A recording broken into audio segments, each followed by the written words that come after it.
रुक कर लेंगे सीधे उत्तर प्रदेश का, जहां उत्तर प्रदेश का आज बजट पेश किया गया। सीएम योगी क्या कुछ कह रहे हैं, सुनवा देते हैं आपको। हाइलाइट्स हैं वो क्या हैं, उनके बारे में ही मैं अवगत कराने के लिए यहां पर आपके बीच में आया हूं।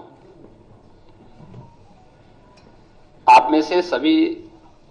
और या ज्यादातर मीडिया से जुड़े हुए बंधुओं ने माननीय वित्त मंत्री जी के बजट भाषण को सुना होगा। बहुत सारी बातें ऐसी होती हैं जो मतवार नहीं हो पाती हैं, लेकिन उनका उल्लेख या तो बजट भाषण पे चर्चा के दौरान हो पाता है या फिर उनका उल्लेख हम लोग इन सभी प्रकार की विशेष प्रेस वार्ता के माध्यम से ही कर पाते हैं। और इसलिए आवश्यक हो जाता है कि उस ओर भी आप सभी का ध्यान आकर्षित हो सके, जिससे जनता जनार्दन तक उन बातों को हम पहुंचा सकें जिसके लिए जनता जनार्दन बड़ी उत्सुकता के साथ प्रतीक्षा करती है। मैं जब 2025-26 का उत्तर प्रदेश का यह बजट आज विधानसभा में प्रस्तुत किया गया है, तो मुझे बताते हुए प्रसन्नता की अनुभूति हो रही है कि आदरणीय प्रधानमंत्री श्री मोदी जी के मार्गदर्शन में उत्तर प्रदेश सरकार का यह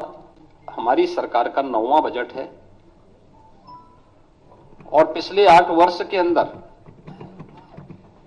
जो कुछ भी सरकार ने कदम बढ़ाए हैं, उत्तर प्रदेश के लिए उठाए हैं, उसके अच्छे परिणाम हम सबके सामने देखने को मिले हैं। मैं इस बजट के प्रस्तुतिकरण के लिए वित्त मंत्री सुरेश खन्ना जी को और वित्त विभाग के अपर मुख्य सचिव समेत उन सभी अधिकारी और कर्मचारियों को हृदय से धन्यवाद देना चाहूंगा, जिन्होंने अथक परिश्रम से उत्तर प्रदेश की आशा और आकांक्षाओं के अनुरूप इस बजट को आज सदन के पटल पर प्रस्तुत किया है। यह वर्ष हमारे लिए बहुत महत्वपूर्ण है। देश के संविधान को लागू होने का यह अमृत महोत्सव वर्ष भी है और साथ साथ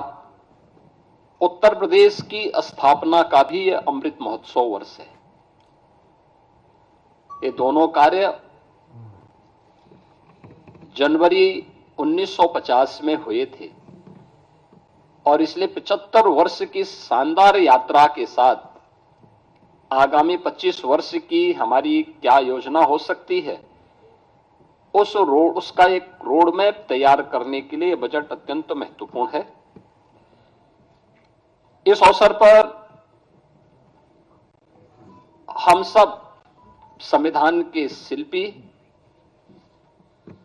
बाबा साहब भीमराव अंबेडकर, जिनके नाम पर डबल इंजन की सरकार लखनऊ में बाबा साहब भीमराव अंबेडकर स्मारक और सांस्कृतिक केंद्र की स्थापना कर रही है,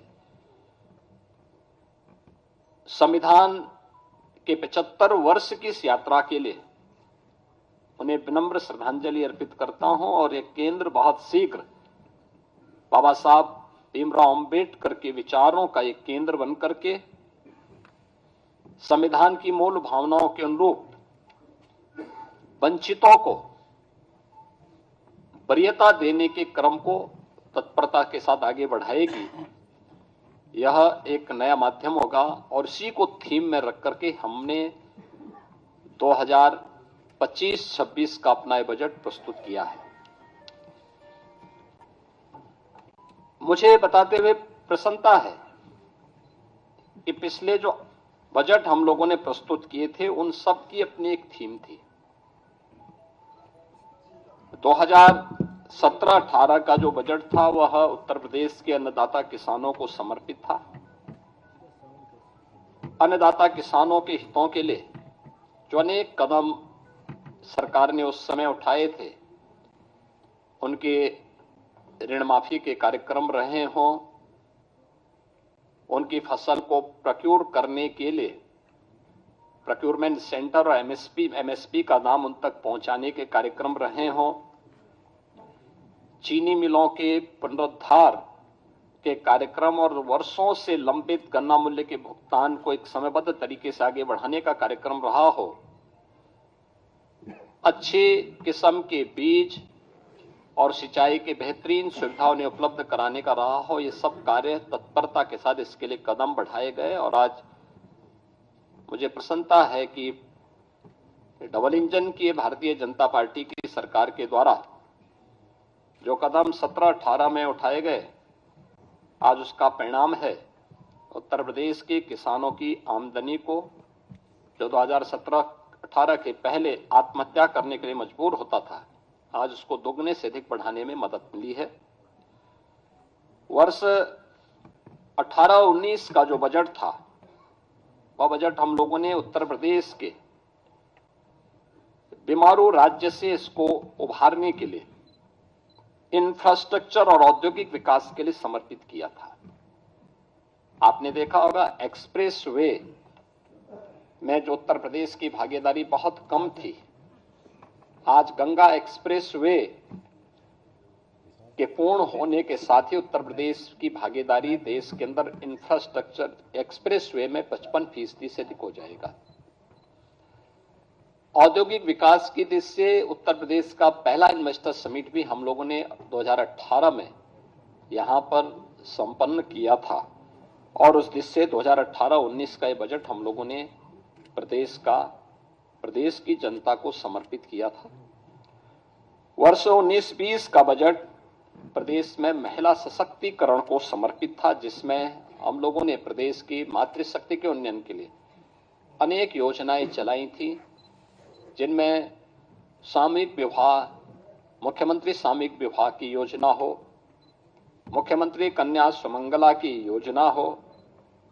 या उत्तर प्रदेश में मिशन शक्ति के कार्यक्रम के माध्यम से महिला सुरक्षा, महिला सम्मान और महिला स्वाभिमान,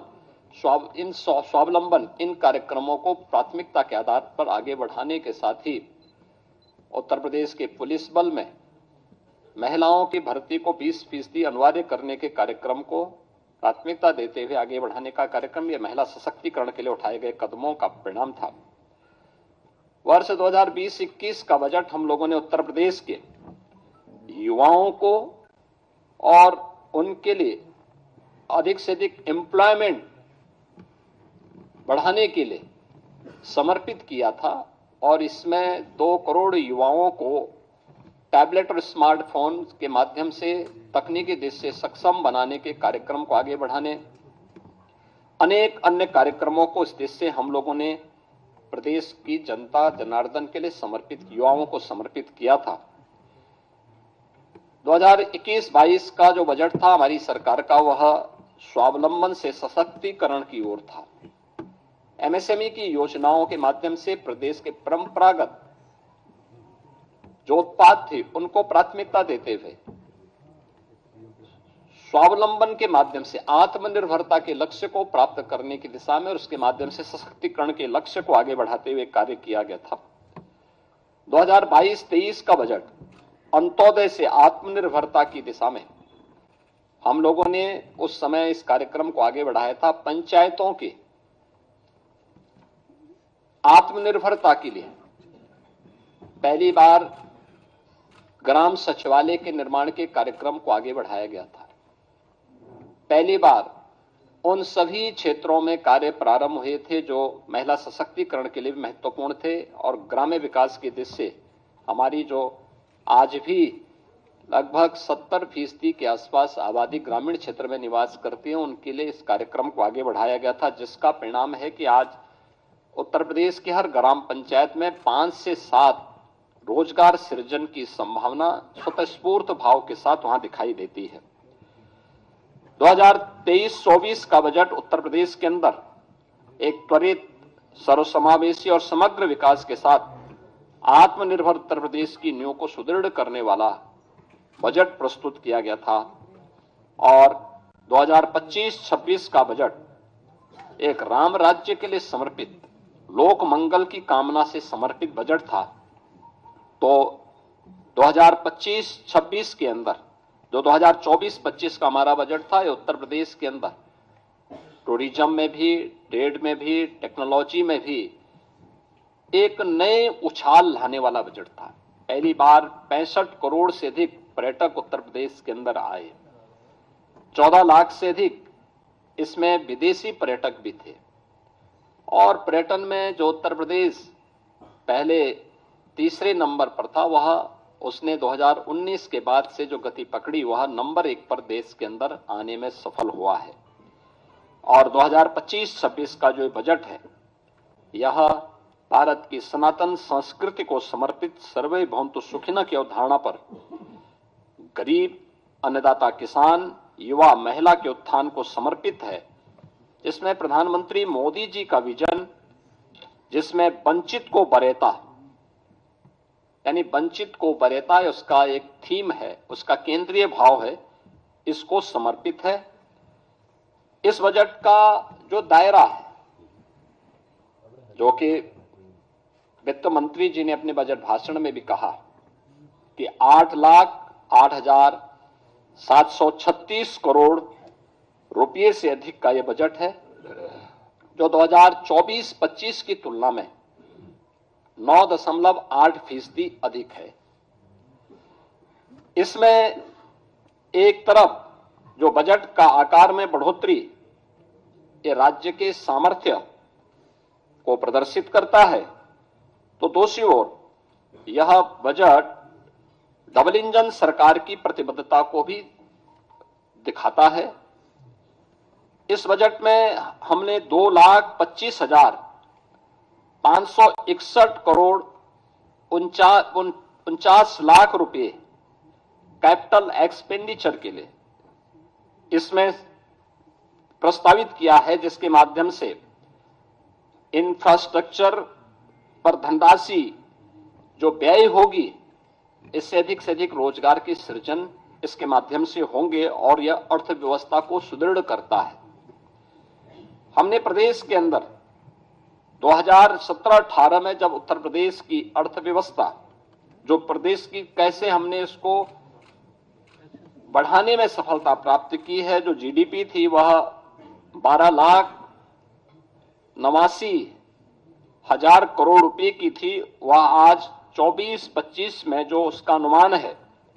वह 27,51,000 करोड़ रुपए होने का अनुमान वह है। और यह दिखाता है कि इसमें 3 वर्ष का कालखंड ऐसा था जब वैश्विक महामारी कोरोना जैसी त्रासदी का सामना करना पड़ा था, जो आर्थिक दृष्टि से अत्यंत पूरी दुनिया के लिए, केवल भारत के लिए नहीं या केवल यूपी के लिए नहीं, बल्कि पूरी दुनिया के लिए अत्यंत कठिन समय था। और आज उसी का परिणाम है कि 2016-17 में जिस उत्तर प्रदेश की अर्थव्यवस्था देश के अंदर 6ठी-7वीं अर्थव्यवस्था मानी जाती थी, आज उत्तर प्रदेश ने जो लंबी छलांग लगाई है, परिणाम है कि उत्तर प्रदेश आज देश का दूसरी बड़ी अर्थव्यवस्था के रूप में उभरा है। उत्तर प्रदेश के अंदर इसके लिए हमें रेवेन्यू लीकेजेज को समाप्त करने पड़े थे। टेक्नोलॉजी का अधिक से अधिक उपयोग किया गया था। हमें प्रदेश के अंदर राजस्व प्राप्ति के अपने नए साधन उपलब्ध करवाने पड़े थे। और मुझे बताते हुए प्रसन्नता है कि आज उत्तर प्रदेश ने जो कदम उठाए हैं, 22-23 हो, 23-24 हो या 24-25 के दौरान देश के सभी राज्यों में उत्तर प्रदेश का अपना एक महत्वपूर्ण स्थान रहा है। और हम लोगों ने अपने राजस्व प्राप्ति करने के लिए जो कदम बढ़ाए हैं वह अत्यंत सराहनीय माने गए हैं पूरे देश के अंदर, और वित्तीय क्षेत्र के जानकारों ने उसकी सराहना भी की है।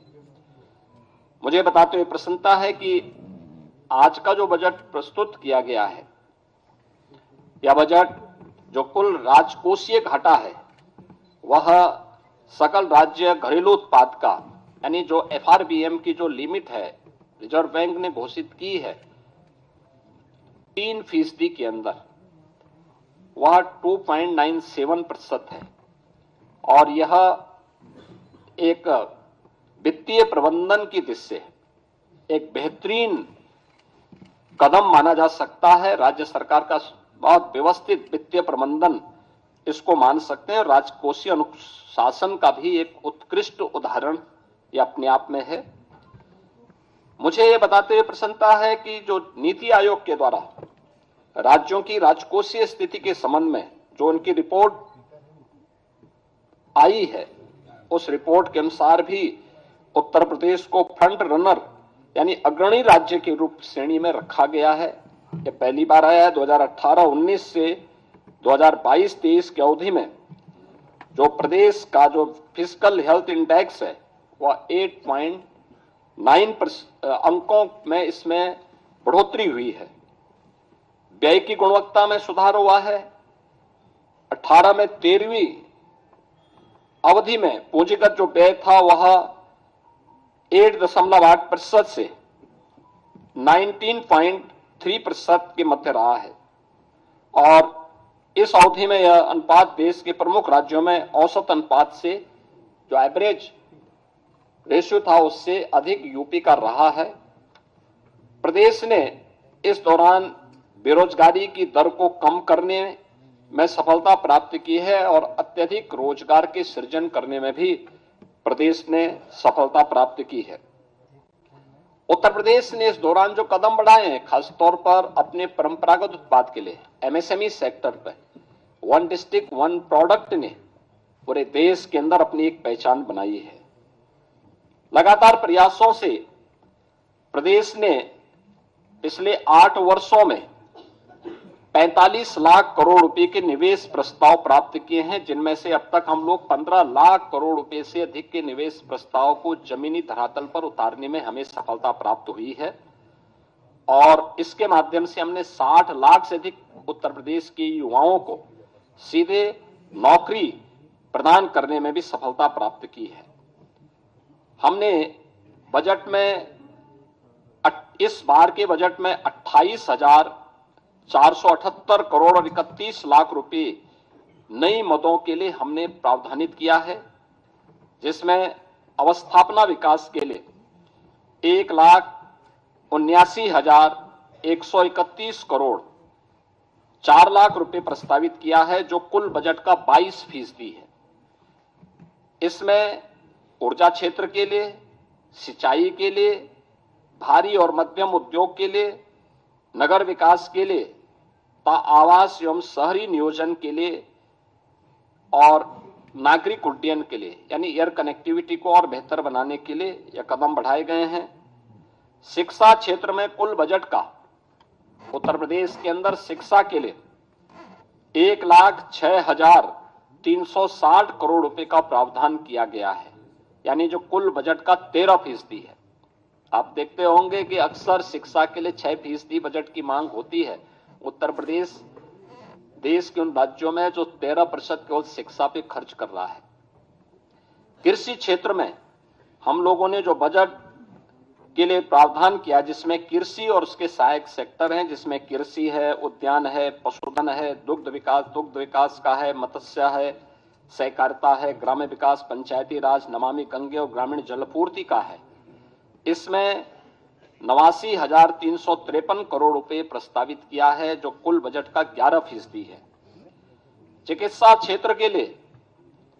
यह सेक्टर अत्यंत महत्वपूर्ण सेक्टर है। इसके लिए भी प्रदेश सरकार ने 50,550 करोड़ रुपए का प्रावधान किया है, जो कुल बजट का 6% है। इसी प्रकार से हम लोगों ने जो यूनियन बजट में जो अभी केंद्रीय बजट जो देश की संसद में अभी पारित हुआ है, इसमें प्रत्येक जनपद में कैंसर डे केयर सेंटर की घोषणा की गई है और इसके लिए उत्तर प्रदेश सरकार ने अपने प्रस्ताव को भी किया है और बजट में हमने उसके लिए आवश्यक धनराशि की व्यवस्था भी की है कि जिससे हर एक जनपद में हम एक पहले ही फेज में कैंसर रोगियों के लिए डे केयर सेंटर की स्थापना करने की दिशा में कदम बढ़ा सकें। यह हम लोगों ने इस दिशा में आगे बढ़ाया है। मुझे बताते हुए प्रसन्नता है कि इस बजट में होमगार्ड, पीआरडी जवान, ग्राम चौकीदार, शिक्षा मित्र, बेसिक शिक्षा विभाग के अनुदेशक, आशा वर्कर, आंगनबाड़ी, एएनएम और संविदा से जुड़े हुए उन सभी कार्मिकों को जितने भी स्वच्छता के कार्यक्रम के साथ जुड़े हुए कार्मिक हैं, इन सभी कार्मिकों को हम लोगों ने अनिवार्य रूप से 5 लाख रुपए के आयुष्मान भारत का कवर हर वर्ष देने की एक बड़ी योजना को भी आज के इस बजट में उसका प्रावधान किया है और इसमें 5 लाख रुपए तक की उनको निःशुल्क स्वास्थ्य की सुविधा उत्तर प्रदेश में मुख्यमंत्री जन आरोग्य योजना के माध्यम से देने की घोषणा इसमें की गई है। मुझे बताते हुए प्रसन्नता है कि समाज कल्याण विभाग के लिए बजट में 35,863 करोड़ रुपए की व्यवस्था की गई है, जिसमें अनुसूचित जाति, जनजाति, पिछड़ा वर्ग, दिव्यांगजन सशक्तिकरण, महिला और बाल विकास के लिए यह धनराशि उपयोग में आएगी। छात्रवृत्ति के लिए 4,720 करोड़ रुपए की व्यवस्था की गई है और निर्धन व्यक्तियों की पुत्रियों की शादी के लिए 900 करोड़ रुपए की व्यवस्था और सामाजिक पेंशन के लिए जो व्यवस्था की जाती है उसमें 13,448 करोड़ रुपए का प्रावधान इसमें किया गया है। मित्रों, इंफ्रास्ट्रक्चर के लिए अब उत्तर प्रदेश अपने एक सुदृढ़ रेवेन्यू सरप्लस स्टेट के माध्यम से बीमारू राज्य नहीं है। डबल इंजन की सरकार ने 8 वर्ष में जो सामूहिक रूप से प्रयास आगे बढ़ाए थे, आज उसका परिणाम है कि हम भारत की डेवलपमेंट में ग्रोथ इंजन की भूमिका के रूप में एक प्रगतिशील राज्य के रूप में आगे बढ़े हैं। इस बार हमने बजट में 4 नए एक्सप्रेसवे की भी घोषणा की है, जिसमें आगरा लखनऊ एक्सप्रेसवे से गंगा एक्सप्रेसवे से आगरा लखनऊ एक्सप्रेसवे तक यानी बाया हरदोई फर्रुखाबाद तक, इसको हम लोगों ने एक तो इसके लिए बजट का प्रावधान किया है। दूसरा, गंगा एक्सप्रेसवे को प्रयागराज से मिर्जापुर, वाराणसी, चंदौली और पूर्वांचल एक्सप्रेसवे के साथ जोड़ते हुए फिर पूर्वांचल एक्सप्रेसवे को इसी मार्ग से ले जाते हुए शक्तिनगर सोनभद्र तक जोड़ने के लिए भी एक घोषणा इसके साथ हम लोगों ने की है, जिसमें बिंद एक्सप्रेसवे के रूप में हम इसको जोड़ने जा रहे हैं। गंगा एक्सप्रेसवे को मेरठ से हरिद्वार तक जोड़ने के लिए भी हम लोगों ने इसमें आज के इस बजट में इसके लिए धनराशि की व्यवस्था की है और गंगा एक्सप्रेसवे को ही हम लोगों ने बुंदेलखंड एक्सप्रेसवे के साथ जोड़ने के लिए भी धनराशि की व्यवस्था आज के इस बजट में प्रस्तावित की है।